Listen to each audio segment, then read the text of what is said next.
Atos, capítulo 8, do versículo 4 ao versículo 13. Atos, capítulo 8, versículo 4 ao versículo 13. Estarei lendo, os irmãos estarão acompanhando. Onde a palavra de Deus fala-nos assim: Mas os que andavam dispersos iam por toda parte, anunciando a palavra. E descendo Filipe, a cidade de Samaria, lhes pregava a Cristo. E as multidões unanimemente prestavam atenção ao que Filipe dizia, porque ouviam e viam os sinais que ele fazia. Pois que os espíritos imundos saíam de muitos que os tinham, clamando em alta voz, e muitos paralíticos e coxos eram curados. E havia grande alegria naquela cidade. E estava ali um certo homem chamado Simão, que anteriormente exercera naquela cidade a arte mágica, e tinha iludido o povo de Samaria, dizendo que era uma grande personagem, ao qual todos atendiam, desde o menor até o maior, dizendo: este é a grande virtude de Deus. E atendiam-no porque já desde muito tempo os havia iludido com artes mágicas. Mas como crescem em Filipe, que lhes pregava acerca do reino de Deus e do nome de Jesus Cristo, se batizavam, tanto homens como mulheres. E creu até o próprio Simão, e sendo batizado, ficou de contínuo com Filipe, e vendo os sinais e as grandes maravilhas que se faziam, estava atônito. Vamos orar.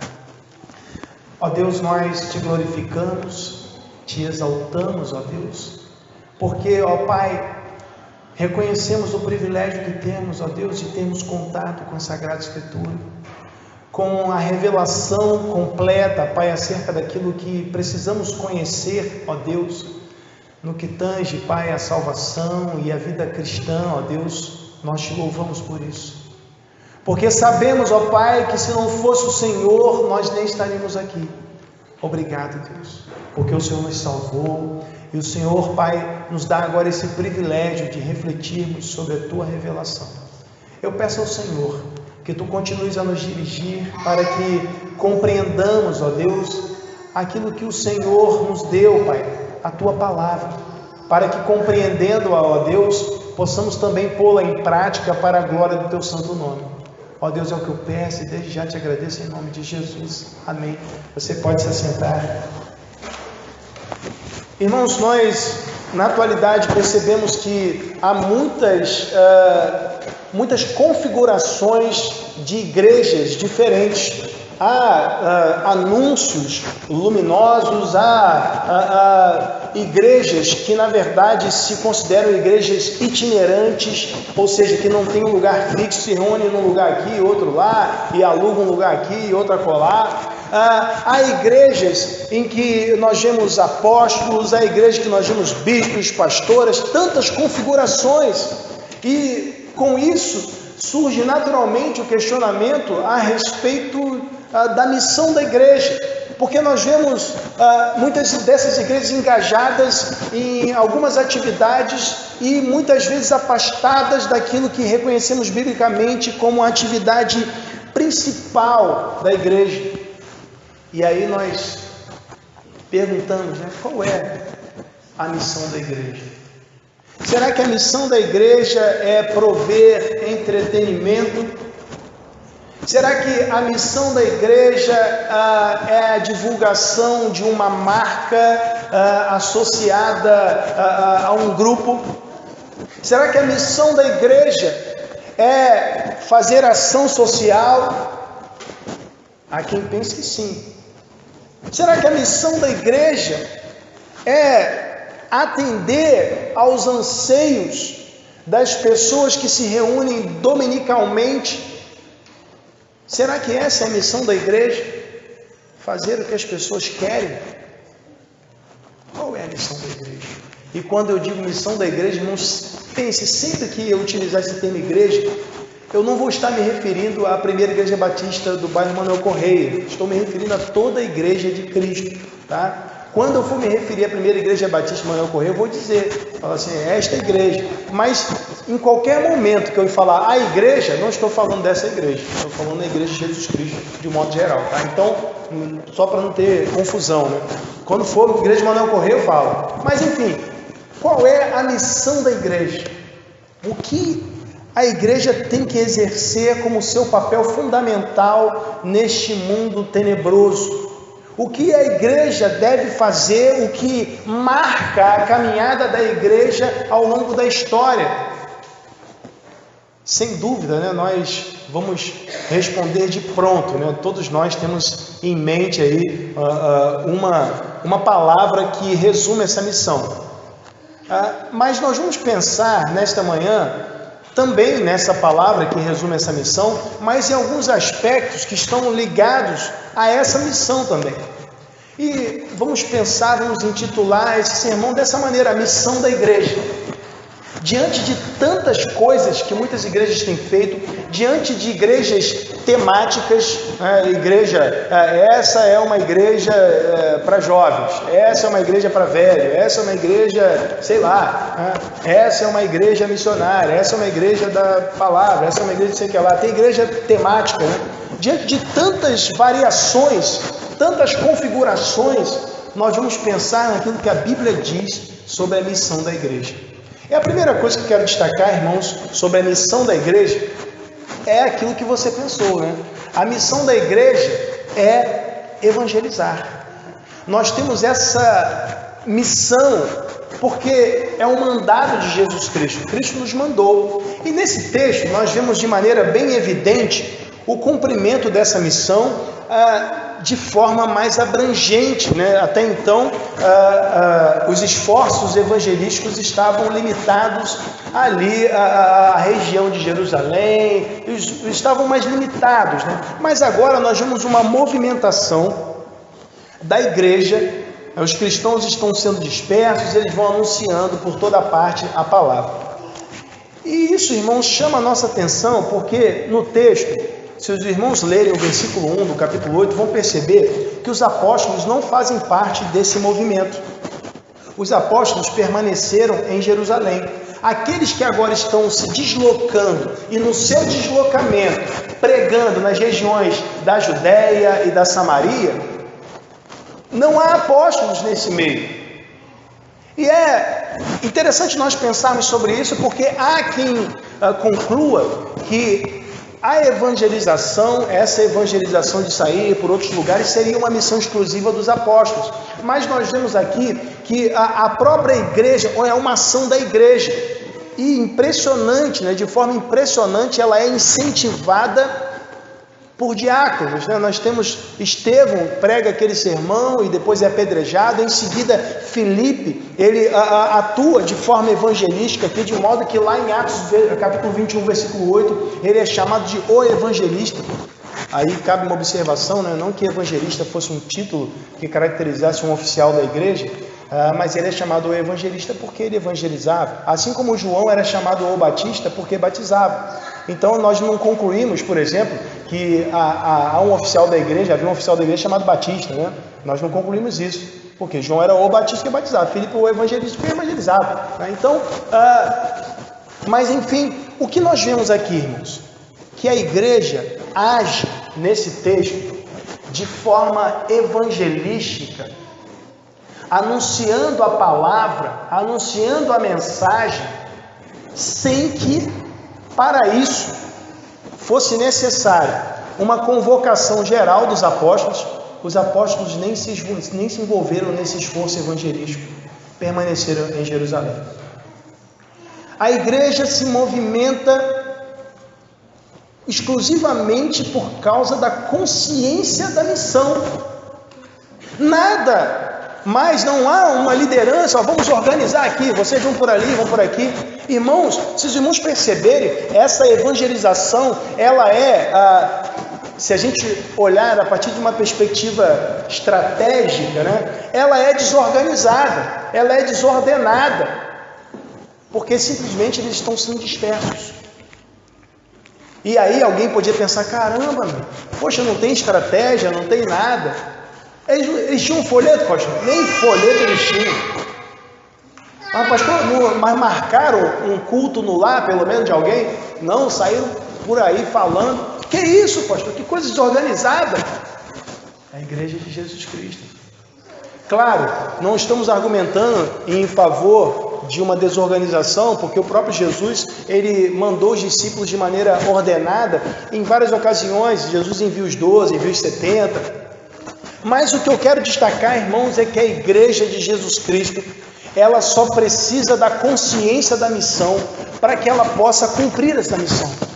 Ela não precisa de grandes convocações, ela precisa apenas entender que deve cumprir o mandado de Jesus Cristo. E deve entender qual é a sua missão. Porque o que fez a diferença, qual foi o diferencial na proclamação, nesse contexto, foi a consciência da missão. Todos eles estavam conscientes de que deviam proclamar o Evangelho. Não houve convocação, não houve material evangelístico, não houve agendamento de programas, não houve um grande evento, só houve a consciência da missão. E isso é o mais importante para nós. Veja, o tema da campanha de missões estaduais diz: levo Cristo comigo onde eu estiver. Onde eles iam, eles levavam Cristo no sentido da apresentação do Evangelho. Onde eles iam, irmãos, onde você vai, você está no seu trabalho, leve Cristo, pregue o Evangelho.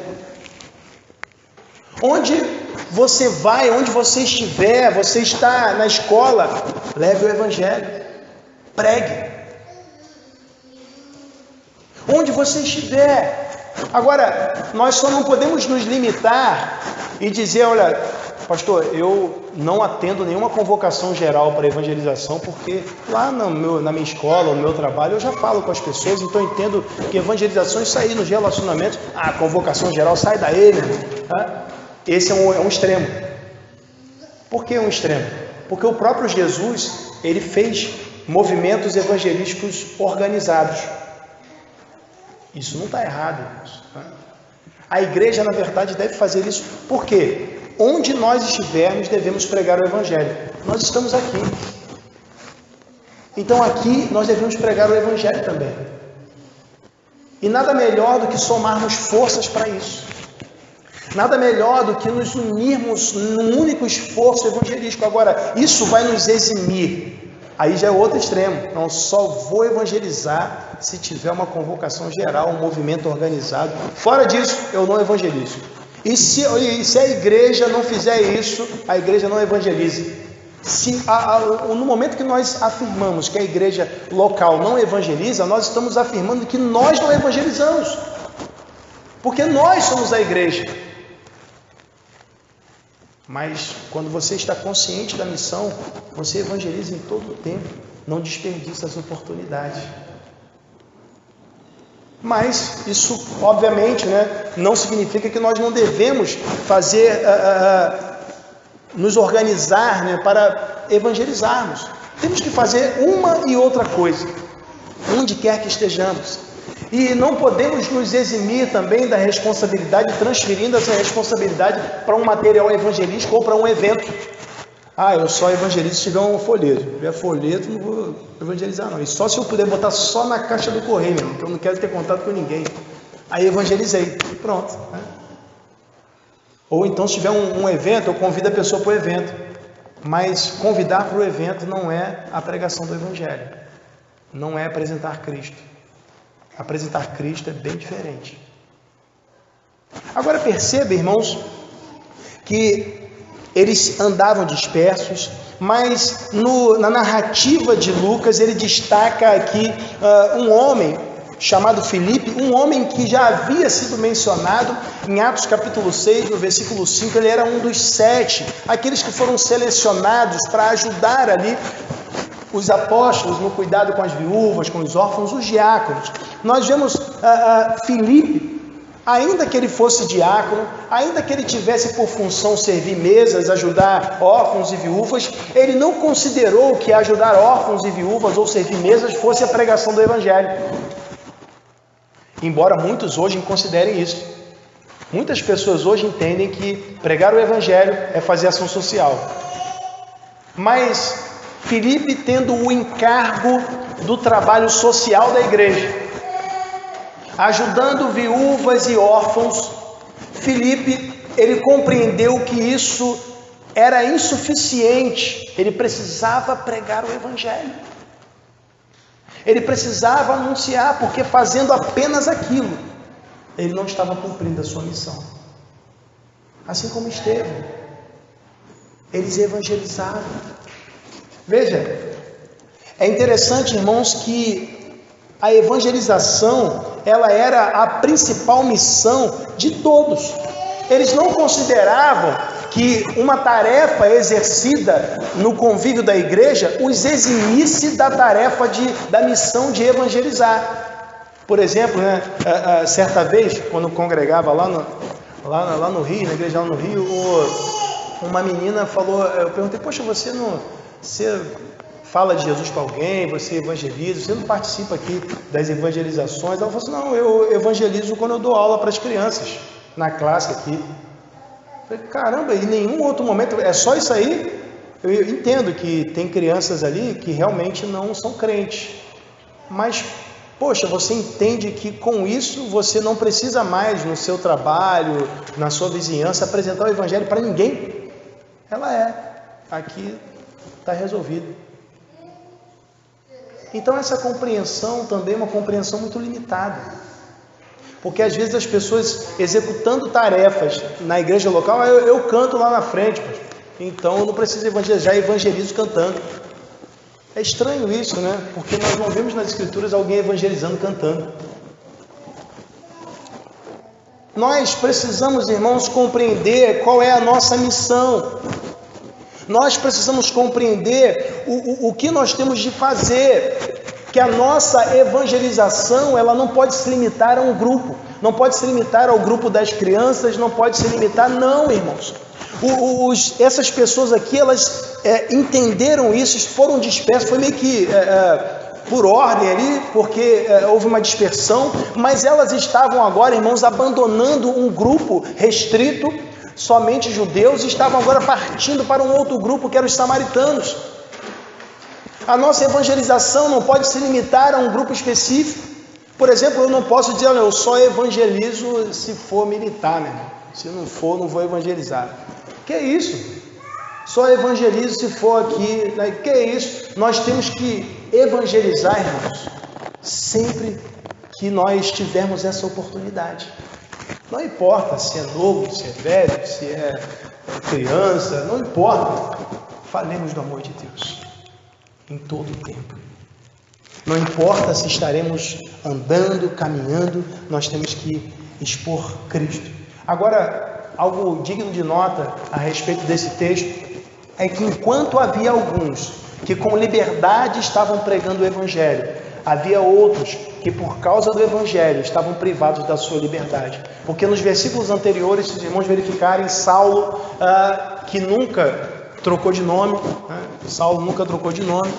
Não, pastor, depois que ele se converteu, ele virou Paulo. Não, ele nunca... Paulo era só uma outra forma do mesmo nome, o nome Saulo, né? Saulo é a forma grega, Paulo lá a forma itálica, e Saul seria a forma hebraica aí desse nome. Então é o mesmo nome, é igual John, João e Juan, é a mesma coisa, tudo é João. Então ele nunca trocou de nome, tá? Mas nós vemos que nesse contexto aqui, no contexto do judaísmo helênico, ali ele é chamado de Saulo. Mas enfim, irmãos, ele perseguia as pessoas e levava alguns, encarcerava alguns, mas nem a prisão realizada pelo homem podia conter a mensagem do Evangelho. E tanto os que iam, como os que ficaram presos e morreram, todos eles estavam desejosos de cumprir a sua missão. Porque com esse desejo eles não negaram a Cristo, os outros lá ficaram presos e morreram. A segunda coisa que eu quero destacar, irmãos, é que a missão da igreja, ela é cumprida com uma única mensagem. Só tem uma mensagem, não tem outra. Veja, os samaritanos, que são o alvo aqui da pregação de Filipe, eles viviam um contexto cultural totalmente diferente, né? Embora tivesse algumas semelhanças, mas eles tinham diferenças. Tinha diferença entre samaritano e judeu. Qual a diferença? Pastor, que eles não gostavam um do outro. Não é só isso, né? Tinha um local de culto, eles cultuavam no Monte Gerizim, enquanto os judeus em Jerusalém, né? Mas também eles só tinham os 5 primeiros livros da Bíblia. Os samaritanos só tinham 5. Você vê aí os 5 primeiros livros. Como é que a gente chama os 5 primeiros livros? Pentateuco, né? Eles só tinham o Pentateuco. E o Pentateuco deles era um pouco diferente. Lá em Êxodo capítulo 20, quando vai falando lá os 10 mandamentos e tal, eles inseriram lá um 11º mandamento lá, que só podia adorar no Monte Gerizim. Botaram, entre outras modificações. Eles fizeram umas modificações, segundo eles, correções, e assim era o Pentateuco samaritano. Eles tinham diferenças, não criam como os fariseus, ou como os fariseus criam, eles estavam mais próximos dos saduceus, não criam na ressurreição do corpo, né? Eles tinham só que eles estavam sendo influenciados já há muito tempo por um certo misticismo. Naquela época, né, no período da igreja primitiva, havia muitas artes mágicas, prática de ocultismo, tanto que nós vemos que Paulo, por exemplo, em Gálatas capítulo 5, versículo 20, ele aponta a feitiçaria como uma das obras da carne, porque isso era corrente naquele século, né? As pessoas praticavam esse tipo de coisa, feitiçaria. Em Apocalipse capítulo 21, versículo 8, os feiticeiros, eles são excluídos da cidade santa, eles são lançados no lago que arde com fogo e enxofre. Apocalipse 22, versículo 15 também. Então nós vemos que a feitiçaria era uma realidade, ora sendo algo realizado através de preparos mágicos, poções, né, como se entendia, truques às vezes, e algumas vezes sendo a própria manifestação de Satanás em alguns prodígios e milagres reconhecidos pelas pessoas. Porque a Bíblia diz que não é maravilha, Satanás se transfigura até em anjos de luz. Ele realiza sinais e prodígios de mentira. Então, irmãos, Filipe podia ter levado uma mensagem diferente. Não, poxa, os samaritanos, eles têm umas crenças diferentes. Vou levar uma mensagem aqui diferente para ele, mais adocicada, não sei, uma mensagem mais light, senão eu posso ofendê-los. Mas o texto diz que Filipe, ele desceu a Samaria, ele pregava a Cristo. Ele não tinha uma mensagem diferente. Em Atos 2,36, nós vemos Pedro dizendo: olha, aqueles que vocês crucificaram, Deus o fez Senhor e Cristo. Então ele apresenta àquelas pessoas o Cristo. Ele apresenta aquele que morreu pelos pecados, que realizou a obra redentora. Os samaritanos também aguardavam o Cristo, também aguardavam o Messias, baseados lá em Deuteronômio 18, versículo 15. Tanto que em João 4,25 nós vemos na conversa de Jesus com a mulher samaritana, que ela fala assim: não, realmente, quando o Messias vier, o Cristo, ele vai nos anunciar todas as coisas. Eles aguardavam também. Então, Filipe chega e prega o Cristo. A pregação dele não mudou, era a mesma pregação apostólica, a mesma pregação que a igreja fazia todos os dias, como diz Atos 5,42, todos os dias, de casa em casa e no templo, não cessavam de ensinar e anunciar a Jesus o Cristo. Então Filipe vai a Samaria, anunciando o Cristo, falando da salvação, porque, irmãos, não há como nós pensarmos no termo Cristo e separarmos isso da obra redentora, e separarmos isso da salvação que Deus ele concede ao homem. Então, não há uma mensagem diferente. Veja, Cristo era o centro da pregação de Filipe. Ele pregava a Cristo. No versículo 12, se os irmãos verificarem, ele vai dizer que Filipe pregava acerca do reino de Deus e do nome de Jesus Cristo. Cristo estava no centro dessa pregação, uma pregação cristocêntrica. E não há como falar de Cristo sem falar do reino de Deus. O próprio Cristo, nós vemos em Mateus 4,23, que ele percorria toda a região da Galiléia, ensinando nas sinagogas e pregando o evangelho do reino. Cristo falava sobre o reino, porque Cristo é o Rei dos reis e o Senhor dos senhores. Então, o reino de Deus, irmãos, é na verdade o senhorio de Deus, o governo do Todo-Poderoso. E esse governo é evidenciado, irmãos, nessa narrativa Quando nós vemos que Filipe destaca Cristo, e nisso nós entendemos que se o texto diz no versículo 4 que eles anunciavam a palavra, e esse termo palavra no livro de Atos está sempre associado à mensagem do Evangelho, à mensagem da salvação, entendemos que Filipe está anunciando a salvação, a obra redentora de Jesus Cristo. Mas o texto diz no versículo 6 que as multidões unanimemente prestavam atenção ao que Filipe dizia, porque ouviam e viam os sinais que ele fazia. Veja, os sinais não eram a pregação.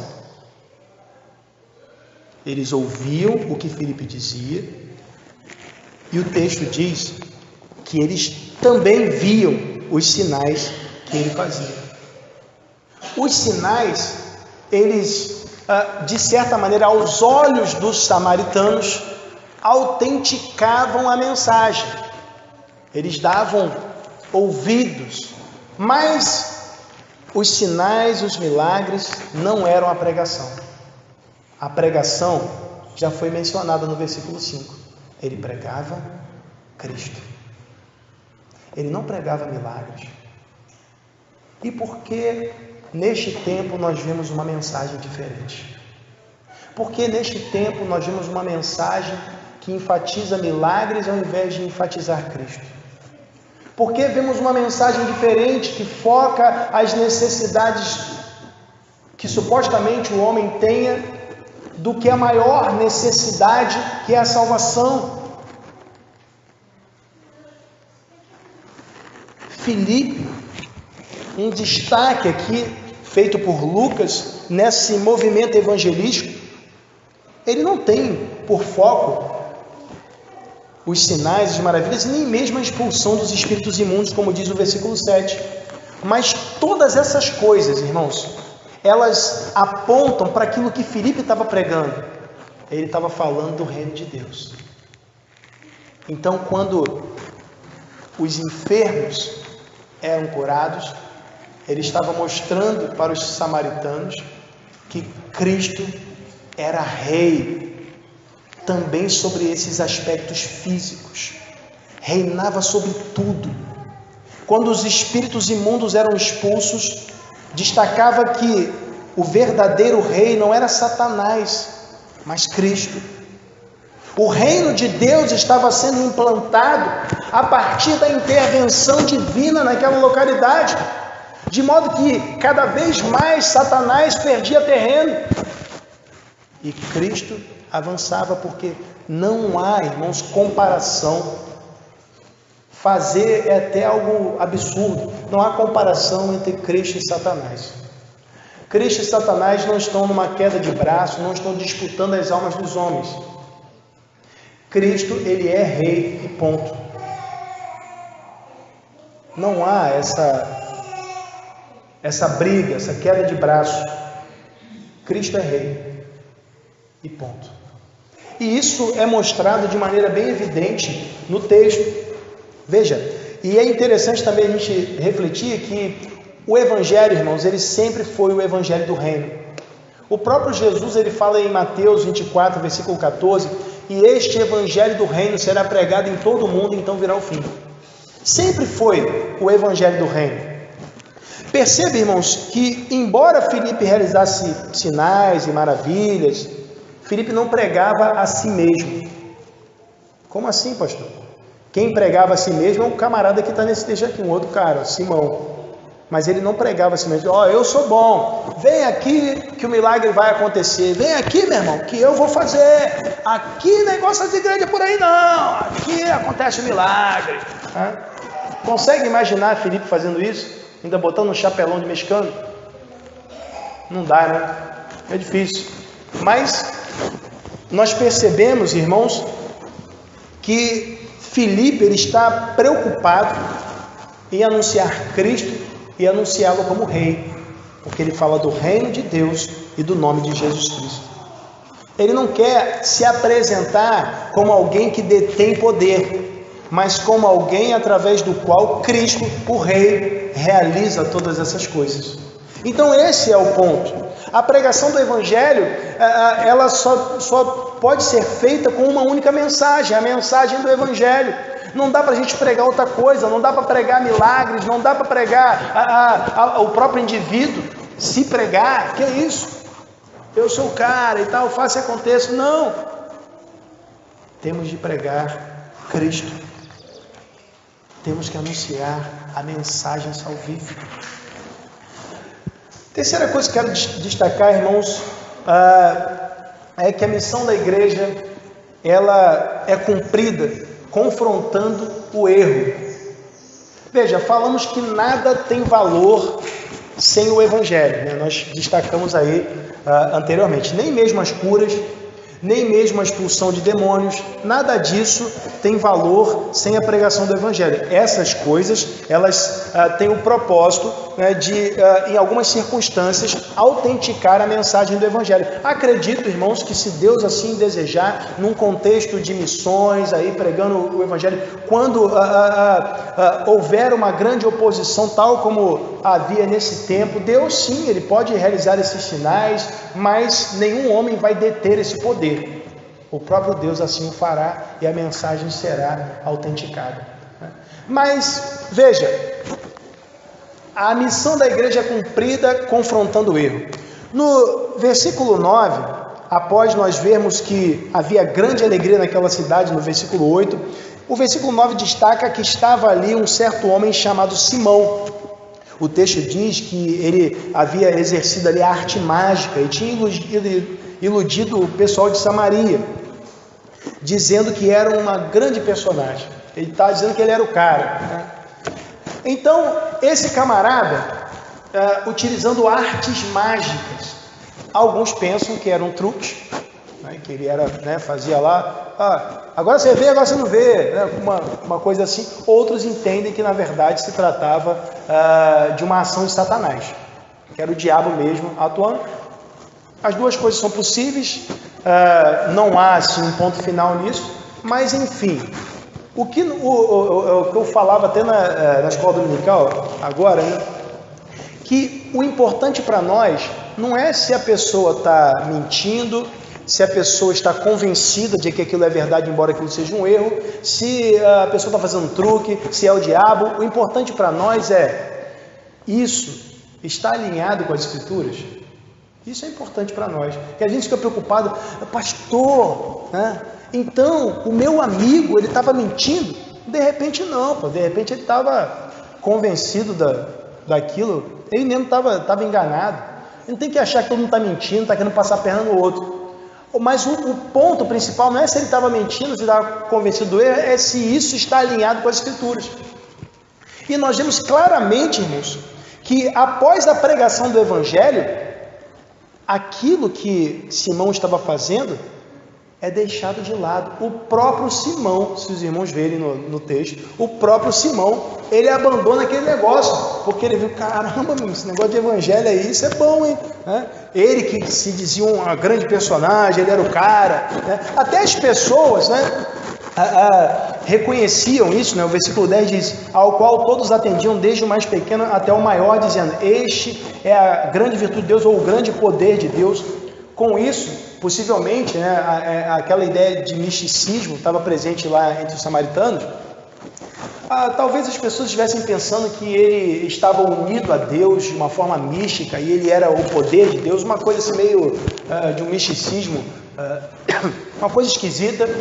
Ou talvez a ideia podia ser de que ele era a encarnação de um ser angelical, um ser sobrenatural, porque a palavra poder, o grego dynamis, ele é usado, essa palavra é usada em textos em que se refere a seres angelicais. Romanos 8,38, Efésios 2,21.